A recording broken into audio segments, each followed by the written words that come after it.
বিসমিল্লাহির রহমানির রহিম। প্রিয় শিক্ষার্থী, আজকে তোমাদেরকে নারেশন পার্ট 6 এর ক্লাসটিতে তোমাদেরকে স্বাগতম। আজকে আমরা নারেশন পার্ট 6 এর ক্লাসটি সাজিয়েছি ইম্পারেটিভ সেন্টেন্সকে নিয়ে। আজকে আমরা নারেশন পার্ট 6 এর সম্পূর্ণ ক্লাসটি আলোচনা করব ইম্পারেটিভ সেন্টেন্স নিয়ে। আমরা কিভাবে ইম্পারেটিভ সেন্টেন্সের স্পিচগুলোকে ডিরেক্ট থেকে ইনডিরেক্টে পরিণত করা যায় সেই বিষয়গুলো নিয়ে আজকে আমরা আলোচনা করব। চলো শুরু করছি আজকের ইম্পারেটিভ সেন্টেন্সের নারেশনগুলো ওর আলোচনা। তো দেখো, আমরা প্রথমেই এখানে কয়েকটা রুলস দিয়েছি। রুলসটি হচ্ছে রিপোর্টেড স্পিচ দ্বারা, তোমরা জানো যে আরএস দ্বারা আমি সংক্ষিপ্তে রিপোর্টেড স্পিচ বুঝাই, আর আরবি দ্বারা আমরা সংক্ষিপ্তে রিপোর্টিং ভার্ব বুঝাই। তো যে রিপোর্টেড স্পিচ দ্বারা আদেশ বুঝালে রিপোর্টিং ভার্বটি অর্ডার অথবা অর্ডার্ড হয়। এরপরে বলছে রিপোর্টেড স্পিচ দ্বারা অনুরোধ বুঝালে রিপোর্টিং ভার্বটি রিকোয়েস্ট অথবা রিকোয়েস্টেড হয়। তাহলে এখানে দেখো অর্ডার অথবা অর্ডার, তার মানে তোমরা মনে রাখবা যদি আমাদের ভার্ব ওয়ান থাকে, সে থাকে, তাহলে ভার্ব ওয়ানটাই হবে অর্ডার। আর যদি সের ভার্ব টু কি সেইড, যদি সেইড থাকে রিপোর্টিং ভার্বটি, তাহলে আমাদের হবে অর্ডার। এই জন্য অর্ডার অবলিক অর্ডার দেওয়া হয়েছে এখানে। নেক্সট দেখো, বলা হচ্ছে 3 নাম্বারটা লক্ষ্য করো।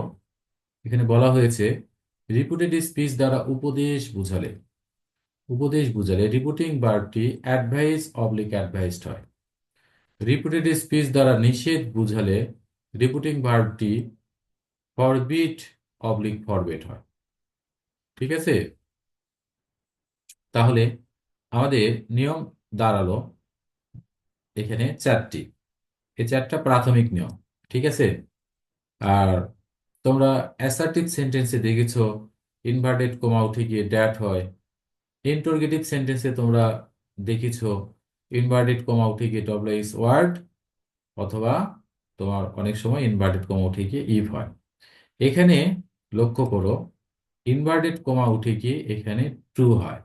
তাহলে যেহেতু ট্রু হয়, টুর পর থেকে কি হয়? টুর পরে সবসময় ভার্ব ওয়ান হয়, ভার্ব ওয়ান হয়, টুর পরে সবসময় ভার্ব ওয়ান হয়। এই জিনিসটাও মাথায় রাখতে হবে।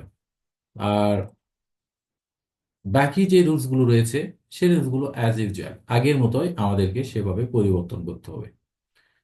তো আমি তোমাদেরকে পূর্বেও বলেছি, আজকেও বলছি, যতদিন ন্যারেশন করাবো ততদিনই আমি তোমাদেরকে বলবো যে ন্যারেশনের পার্ট 1 এর সাথে পার্ট 2 একটা সম্পর্ক রয়েছে, একটা না, নিবিড় সম্পর্ক রয়েছে। পার্ট 2 সাথে পার্ট 3 সাথে পার্ট 4, এরকম প্রত্যেকটা পার্টির সাথে প্রত্যেকটা পার্ট নিবিড়ভাবে সম্পর্ক যুক্ত। তাই তোমাদের যদি পার্ট 1-এ সমস্যা থাকে তাহলে তোমরা পার্ট 2 বুঝতে পারবে না, আর পার্ট 2 না বুঝলে আজকের পার্ট 6 তো বোঝা অনেক দুরূহ ব্যাপার, কারণ নিয়মগুলো ঠিক আগের মতোই। ঠিক আছে? চলো দেখি আমরা প্রথম এক্সাম্পলটি। সাসাস দিয়ে এখানে বলা হয়েছে, যেমন the teacher the teacher said to the student go out at once, এই মুহূর্তে বের হয়ে যাও। তাহলে শিক্ষক ছাত্রকে বলল যে গো আউট অ্যাট ওয়ান্স, এই মুহূর্তে বের হয়ে যাও। এটা দ্বারা কি বুঝাইছে? অবশ্যই আদেশ করেছে, তাই না? এটা আদেশ করেছে। তো আরেকটা কথা একটু বলে নেই, তুমি যদি আমাদের এই রিপোর্টেড স্পিচ দ্বারা আদেশ, অনুরোধ, উপদেশ, নিষেধ কোনো কিছুই বুঝতে না পারো, তাহলে তোমাকে টেল অথবা টোল্ড করতে হবে। মানে রিপোর্টিং ভার্বটি টেল অথবা টোল্ড করতে পারো। ঠিক আছে? মানে যদি ভার্ব 1 থাকে তাহলে সেক্ষেত্রে টেল করবা, আর ভার্ব 2 থাকলে টোল্ড করবা রিপোর্টিং ভার্বটি।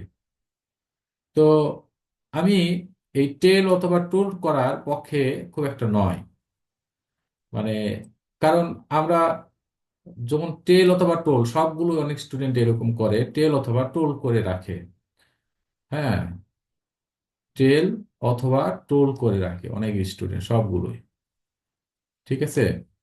তাহলে এরকম যদি করে রাখে তাহলে সাধারণত ক্ষেত্রে এটা বোঝা যায় যে ওই স্টুডেন্ট এই ইংরেজি সেন্টেন্সটি পড়ে সে অর্থটা বুঝতে পারেনি, যার কারণে টেল অথবা টোল লিখে রাখছে।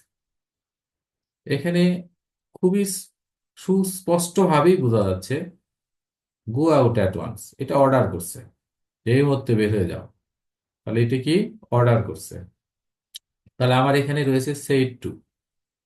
তাহলে সেইড টুর পরিবর্তে আমার এখানে কি, দেখো রুলস যদি আমরা ফলো করি, আদেশ বুঝালে রিপিটিং ভার্বটি অর্ডার অথবা অর্ডার। যেহেতু ওখানে ভার্ব টু আছে তাহলে আমরা এখানে অর্ডার করব। ঠিক আছে?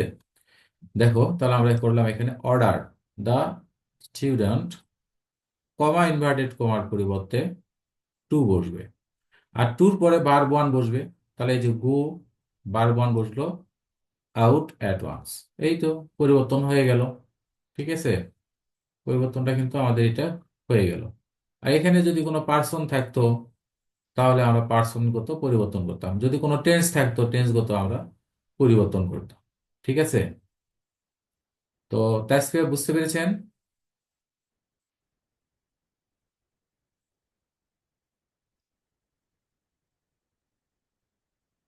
তাসফিয়া যুক্ত হয়নি। আচ্ছা, হিমা বুঝতে পেরেছো ওইটা, এইটি? জি স্যার। ওকে। সামিয়া বুঝতে পেরেছেন?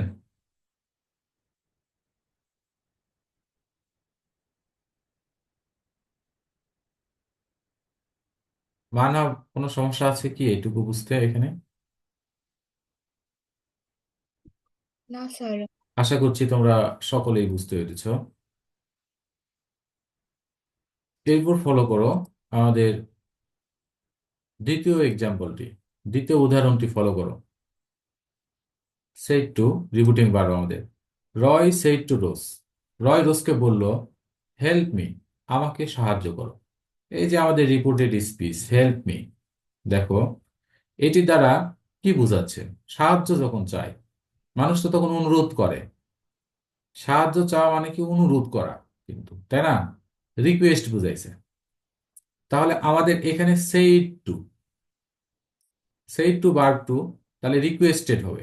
তাহলে Roy requested Rose, Roy requested Rose, comma inverted কমার পরিবর্তে টু হবে, কমা ইনভার্টেড কমার পরিবর্তে টু হবে।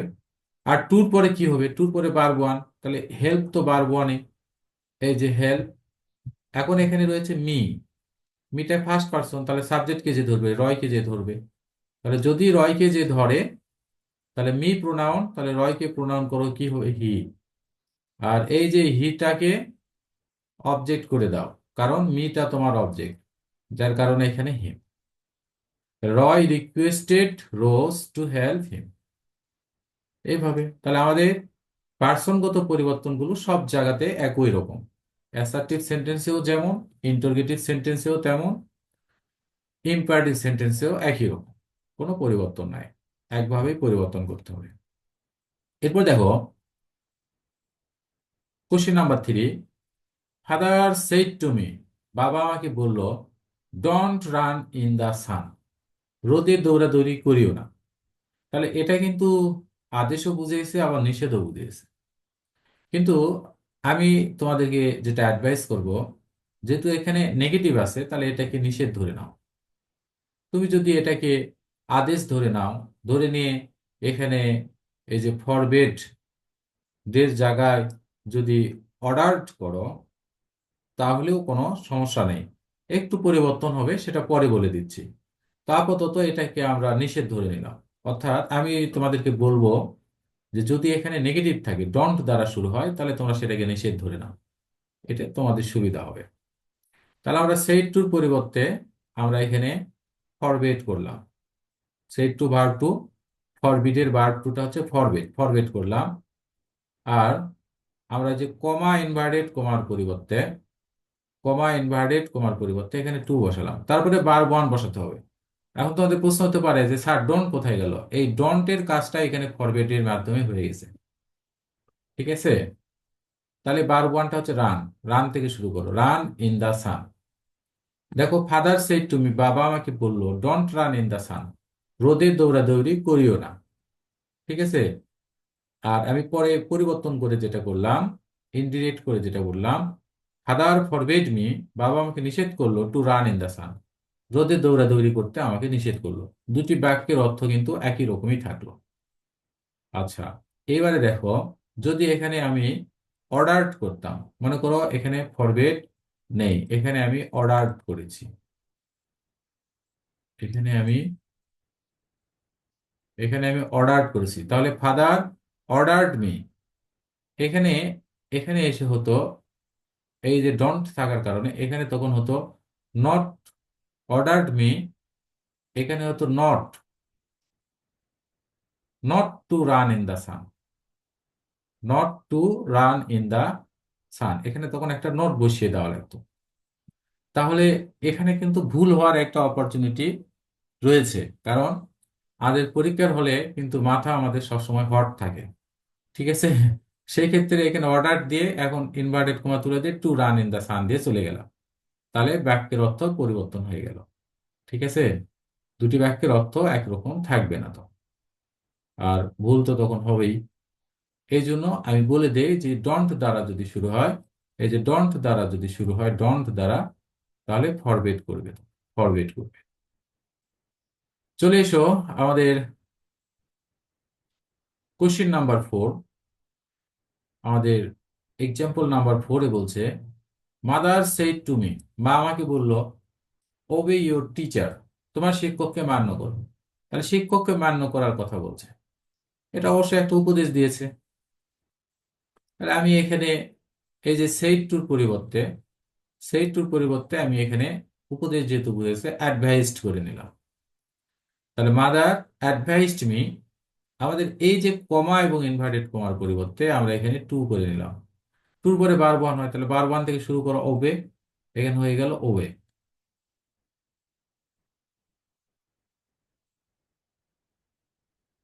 আচ্ছা, এরপরে আসো, এই যে দেখো আমাদের second person your, second person কাকে যে ধরবে? সেকেন্ড পার্সন আমাদের ওই অবজেক্টকে যে ধরবে। আচ্ছা, ধরলো, অবজেক্টকে যে ধরলো, তাহলে সেকেন্ড পার্সনটা এখানে কি ফর্মে আছে? পসেসিভ। মি কি? মিটা তো অবজেক্ট, তাহলে মিকে পসেসিভ করে দাও, করে দিলে কি হবে? মাই, মাই টিচার। তাহলে mother advised me two ওবে my teacher. তো আমাদের জেনারেল যে রুলসটা, অ্যাজ ইউজুয়াল ইম্পারেটিভ সেন্টেন্সে যে রুলস গুলো, সেটা আমাদের শেষ হয়েছে। এখন আমরা একটু অ্যাডভান্স রুল আলোচনা করব। ঠিক আছে, মোটামুটি অ্যাডভান্স বলা যাবে না, এগুলো জেনারেল রুলসই আর কি। তো এটুকুর মধ্যে তোমাদের যদি কোনো সমস্যা থাকে আমাকে প্রশ্ন করতে পারো। হিমা, কোনো সমস্যা আছে হিমা? না স্যার। ওকে হিমা।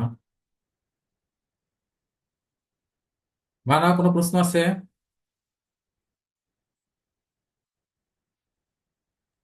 না স্যার।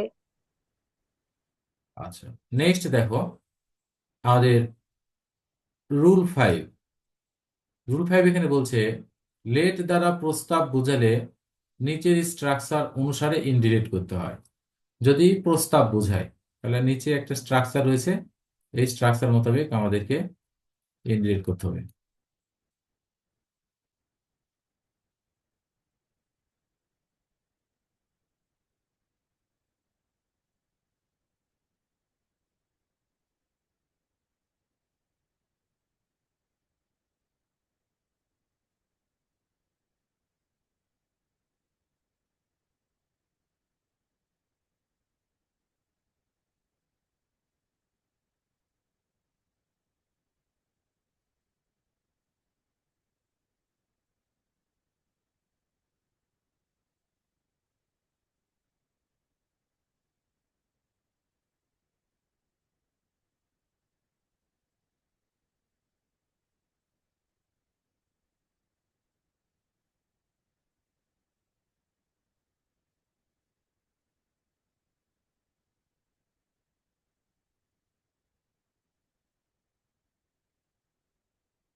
স্ট্রাকচারটা কি?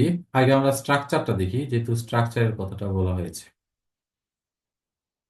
দেখো, স্ট্রাকচার বলছে রিপিটিং ভার্বের সাবজেক্ট বসবে, তারপরে প্রপোজড বসবে, অথবা সাজেস্টেড বসবে। দেখো এখানে আমি একটা ইয়ে দিয়েছি, টিক চিহ্ন দিয়েছি। এর মানে আমি সাজেস্ট দ্বারা করতে বলেছি তোমাদেরকে, পরামর্শ দিয়েছি যে তোমরা সাজেস্ট ধরে করো। প্রপোজড ধরে করলে কি সমস্যা আছে সেটা আমি পরে বলছি। সাজেস্ট ধরে করবা। তারপরে মানে রিপিটিং ভার্বের পরিবর্তে তোমার সেট টুর পরিবর্তে সাজেস্টেড করবা সব সময়।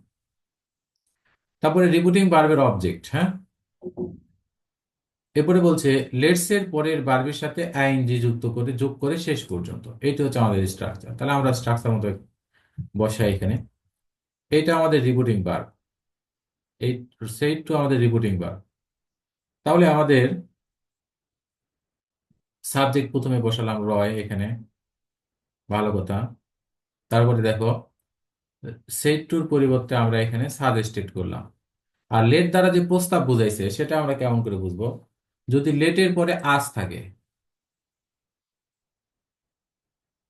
লেটস এটা সংক্ষিপ্ত ফর্ম, আর লেট আস এটা হচ্ছে ফুল ফর্ম। মানে লেটস অথবা লেট আস একই বিষয়। এটা থাকলে আমাদেরকে বুঝতে হবে, লেটের পরে যদি আস থাকে তাহলে আমরা বুঝতে পারবো যে প্রস্তাব বোঝাচ্ছে। এই যে এখানে দেখো লেটের পরে আস আছে কিন্তু রিপোর্টেড স্পিচের, তাহলে এখানে প্রস্তাব বোঝাইছে। এরপরে দেখো, তাহলে আমরা সেই টুর পরিবর্তে এখানে সাজেস্টেড করলাম। তারপরে রিপোর্টিং ভার্বের অবজেক্ট করলাম এখানে মি। তারপরে এলএস এর পরের যে ভার্বটা আছে, এই যে ড্রিঙ্ক, এটার সাথে আইএনজি যুক্ত করে শেষ পর্যন্ত। এর মধ্যে যদি কোনো পার্সন পরিবর্তন থাকে, সেকেন্ড পার্সন ফার্স্ট পার্সন, তাহলে সেগুলো পরিবর্তন করতে হবে। এই নিয়মটা এতটুকুই। হিমা, বুঝতে পেরেছেন?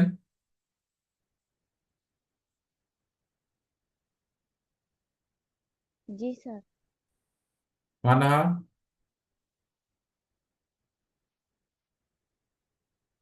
জি স্যার। সামিয়া, কোনো কোশ্চেন আছে সামিয়া?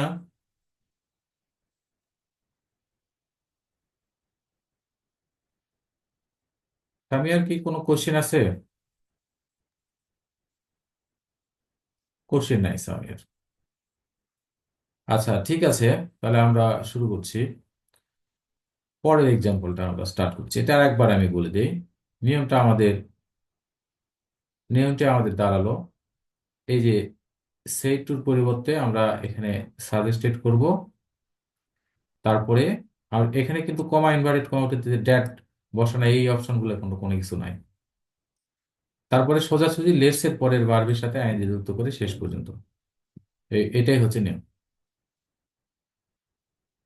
এরপরে আসো, তাহলে আমাদের প্রপোস্ট বসালে সমস্যাটা কি, এইটা এবার আলোচনা করি। তোমরা দেখবা অনেক জায়গাতে অনেকেই এই মিস্টেকটা করে ফেলে। আহ, এবং তোমরাও যদি করো, প্রপোস্ট করে তোমাদের মিস্টেক হওয়ার সম্ভাবনাটা রয়েছে। যেরকম দেখো, আমি বললাম রয়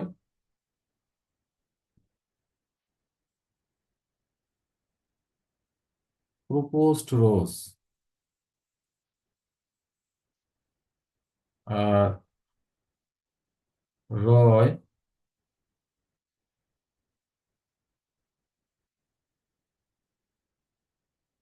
প্রপোজ টু মি। এখন দেখো আমি একবার, সরি, এখানে প্রপোজড বানানটা মিস্টেক হয়ে গেল, ঠিক করে দিই আগে।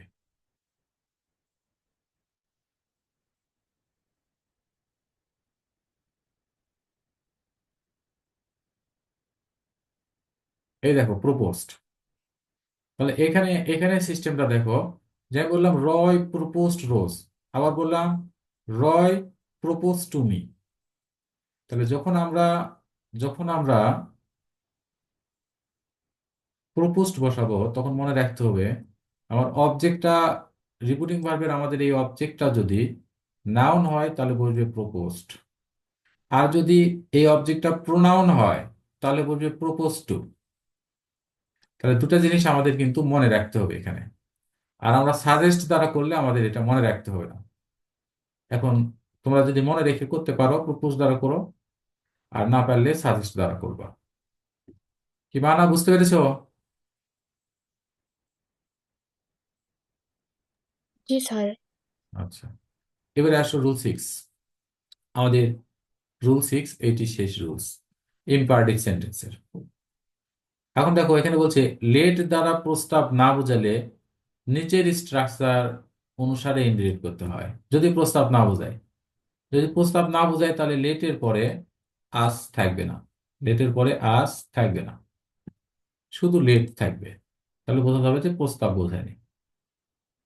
তো ঠিক আছে, স্ট্রাকচার কি বলছে? স্ট্রাকচার বলছে এখানে, স্ট্রাকচার এখানে বলছে যে রিপুটিং ভার্ব এর সাবজেক্ট। তাহলে সেই টু রিপুটিং ভার্ব, সাবজেক্টটা কি? সাবজেক্ট যে রয়, তাহলে আমরা রয় বসিয়ে দিলাম। তারপর বলছে টেল অথবা টোল।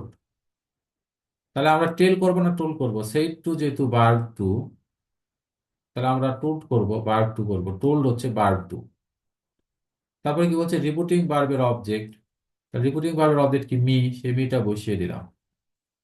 তারপরে এখানে লক্ষ্য করো, এখানে কি বলছে ড্যাট। তাহলে আমরা এখানে ড্যাট বসিয়ে দিলাম।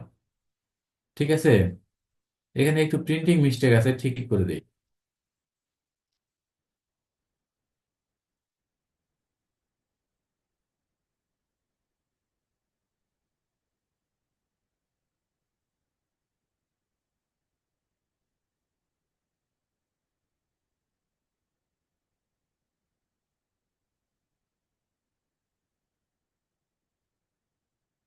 আচ্ছা, এরপরে কি ড্যাটের পরে কি বলছে দেখো, ড্যাটের পরে বলছে সাবজেক্ট।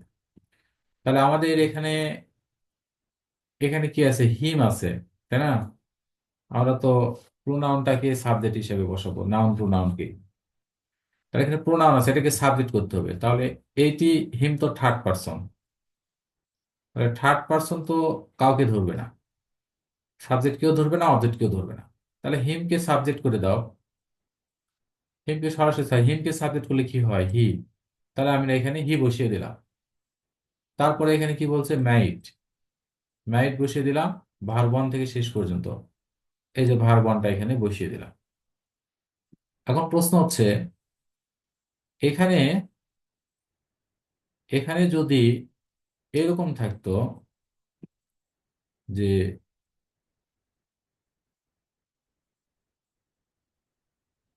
এখানে যদি এরকম থাকতো দেখো, যে লেট মি গো, এরকম যদি থাকতো, তাহলে আমাদের কি হতো? তাহলে আমরা এই পর্যন্ত নিয়ম কিন্তু একই রকম। এই পর্যন্ত নিয়মটা একই রকম, ড্যাট পর্যন্ত। তাহলে মি এখন কি ফার্স্ট পারসন, তাহলে ফার্স্ট পারসন কাকে যে ধরবে? সাবজেক্টকে ধরবে, রয়কে যে ধরবে। তো যদি রয়কে যে ধরে, রয়ের প্রোনাউন ফর্মটা হবে কি? রয়ের প্রোনাউন ফর্ম হবে হি। তাহলে মি কি অবজেক্ট এখানে, তাই না? মি কি অবজেক্ট। তাহলে হি কে অবজেক্ট করে এখানে কি হিম হবে? না, হিম হবে না। কারণ কি, তোমার স্ট্রাকচারে কিন্তু এখানে বলে দিয়েছে এখানে সাবজেক্ট লাগবে। তাহলে এটাকে কিন্তু অবজেক্ট করা যাবে না। মি অনুসারে এটাকে কিন্তু অবজেক্ট করা যাবে না, এটাকে। ঠিক আছে, তাহলে এখানে ডিরেক্টলি তোমার হি হবে। ঠিক আছে, হি মাইট গো। অর্থাৎ থার্ড পারসন থাকলে সেটা শুধু সাবজেক্ট করে বসে দেওয়া লাগবে। আর যদি সেকেন্ড পারসন অথবা ফার্স্ট পারসন থাকে, তাহলে এটা পরিবর্তিত হবে, কিন্তু সেটা সাবজেক্টিভ ফর্মই বসাতে হবে। সেরকম এখানে দেখো মি ছিল, মি যে ফার্স্ট পারসন রয়কে ধরলো, সেটাকে আমরা হি করলাম। হি করে নিয়ে মি কিন্তু অবজেক্ট, সেই হিসেবে কি হওয়ার কথা ছিল? হির অবজেক্ট হিম হওয়ার কথা ছিল। কিন্তু আমাদের এই জায়গাটা হচ্ছে সাবজেক্টের জায়গা। স্ট্রাকচারেও বলছে সাবজেক্ট লাগবে, যার কারণে এটাকে আমরা আর হিম করলাম না, না করে এই হিটাকে আমরা এখানে বসিয়ে দিলাম। বুঝতে পারছো তোমরা? কোনো সমস্যা আছে? হিমা, বুঝতে পারছো? জি স্যার। মানা, কোনো কোশ্চেন আছে?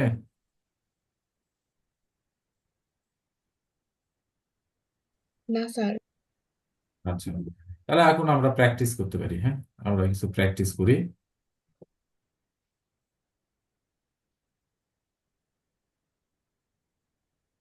তো দেখো তো, মানার থেকে শুরু হোক। মানা, এটা দ্বারা, এই যে রিপোর্টেড স্পিচ দ্বারা কি বুঝতে পারছো? Read this book. Does teacher said to Rose, রোজকে বলল রিড দিস বুক। আদেশ, অনুরোধ, উপদেশ না নিষেধ? উপদেশ। হ্যাঁ, এটা উপদেশ হতে পারে, আবার আদেশও হতে পারে।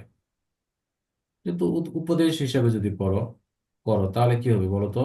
দাস টিচার, তুমি যেটা বললা সেটা মোতাবেক যদি করি তাহলে কি হবে? দাস টিচার, পরিবর্তন করো। রিকোয়েস্টেড। কি হবে? না, রিকোয়েস্টেড হবে না তো। তুমি ও সরি, আদেশ, অ্যাডভাইস। উপদেশ বলেছো, তাহলে অ্যাডভাইস হবে এটা। অ্যাডভাইসড, রোজ। অ্যাডভাইসড রোজ, কমা এবং ইনভার্টেড কমার পরিবর্তে টু বসবে, হ্যাঁ। টু, তারপরে read verb the one, book. To read. আর এই যে দিসটা কি হবে? দা হবে। To read the, to read the. এই তো হয়ে গেল। এরপরে চলে আসো পরেরটা। আর একটু 2 নাম্বার, 2 নাম্বারটাকে দেখি।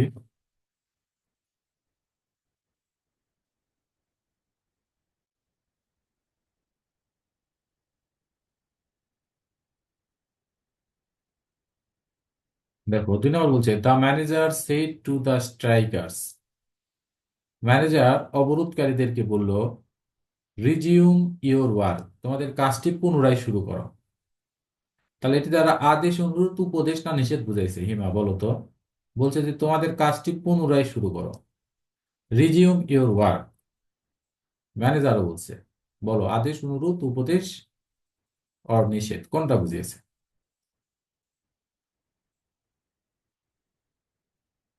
হিমা, কি বুঝতে পারছো?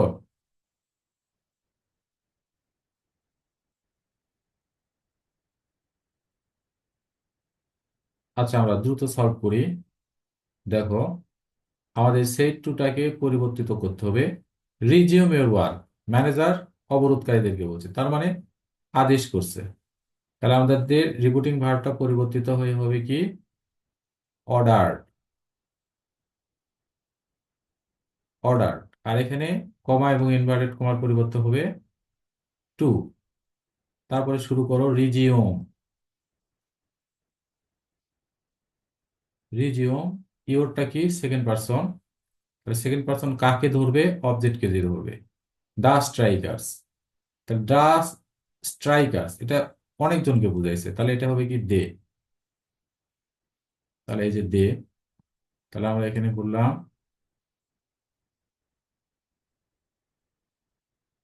আচ্ছা, দে, কিন্তু ইওরটা কিন্তু পসেসিভ, তাহলে দে কে পসেসিভ করলে হবে দেয়ার। দে কে পসেসিভ করলে হবে দেয়ার। তাহলে আমাদের এখানে হবে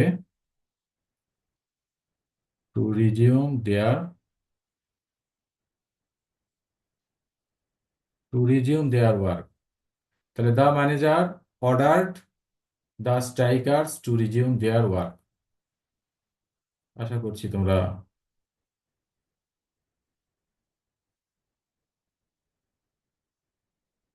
বুঝতে পেরেছো।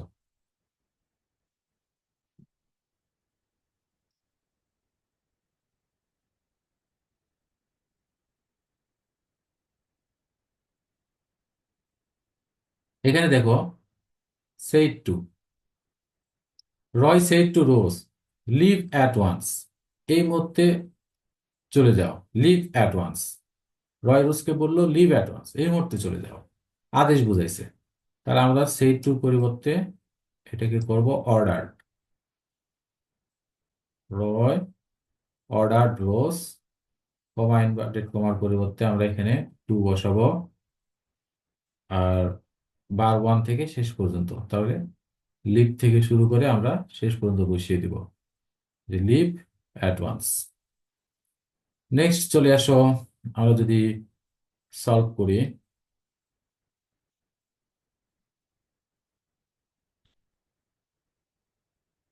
রান অ্যাওয়ে চিলড্রেন সেইড দেয়ার মাদার। এটাকে যদি আমরা সলভ করি, কিভাবে সলভ করতে পারি? আমরা সলভ করতে পারি, আমাদের রিপিটিং ভার্বটা এই পাশে রয়েছে, রিপিটিং ভার্বটা আমাদের শুরুর দিকে নিয়ে যেতে হবে। দেয়ার মাদার,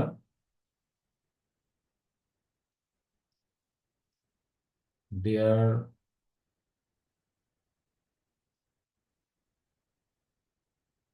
দেয়ার মাদার, চলে এসো, আদেশ করছে কিন্তু, রান অ্যাওয়ে পালিয়ে যাও, চলে যাও, এরকম করে বলছে। অর্ডার, দেয়ার মাদার অর্ডার, এই অর্ডারটা কাকে করেছে? এই চিলড্রেনদেরকে করেছে। অর্ডার, আমাদেরকে একটু ভাষাও বুঝতে হবে। অর্ডার দেয়ার চিলড্রেন, দেয়ার কিন্তু ধরে নিলাম আমি, তাদের মা তাদের সন্তানদেরকে কি বললো? আদেশ করলো। Order their children to, comma inverted কমার পর to, run away, to to run away. মানা কি বোঝা যাচ্ছে এগুলা?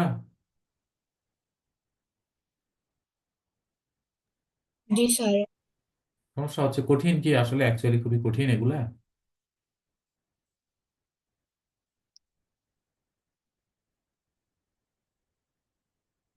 মানা কি শুনতে পাচ্ছ?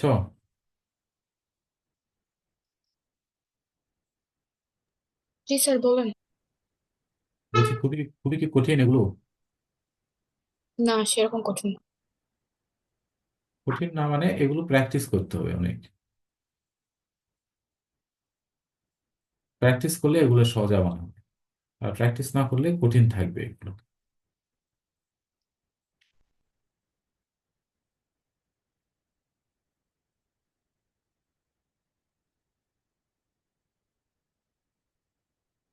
আচ্ছা, এরপরে দেখো, নেক্সট আর একটা প্র্যাকটিস দেখায়, 4 মিনিট সময় রয়েছে। এখানে এখানে কি বলছে? লেট আস আছে কিন্তু, হ্যাঁ। আর আমাদের রিপিটিং ভার্বটা পরে আছে, রিপিটিং ভার্বটা যেখানেই থাক, পরে থাকলে সেটাকে সামনে নিয়ে আসতে হবে। তাহলে এখানে কি হবে? শি,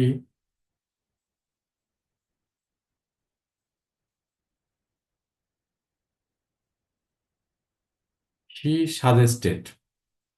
তাহলে এই যে লেটাসের পরে আমরা সাজেস্টেড কেন করলাম? লেটাস আছে যার কারণে। পরের ভার্বের সাথে আইএনজি যুক্ত করে দাও। তাহলে শি সাজেস্টেড,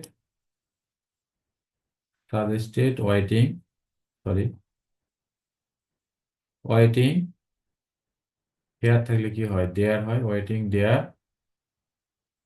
তারপরে আসো till, till the, till the rain stops, এখানে আছে।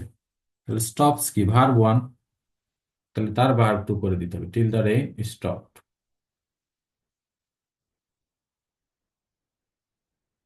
প্রিয় শিক্ষার্থী, আজকে এই পর্যন্তই। এই ছিল তোমাদের জন্য বাত্রা শেষ খবর। আমরা পরবর্তী ক্লাসে ইম্পারেটিভ সেন্টেন্সের আরো প্র্যাকটিস করব। সেই ক্লাসটি হবে নারেশন পার্ট 7। পার্ট 7 ক্লাসটিতে তোমাদের আমন্ত্রণ রইল দেখার। তোমরা ভালো থাকো, সুস্থ থাকো। সবাইকে ধন্যবাদ। আসসালামু আলাইকুম ওয়া রাহমাতুল্লাহ।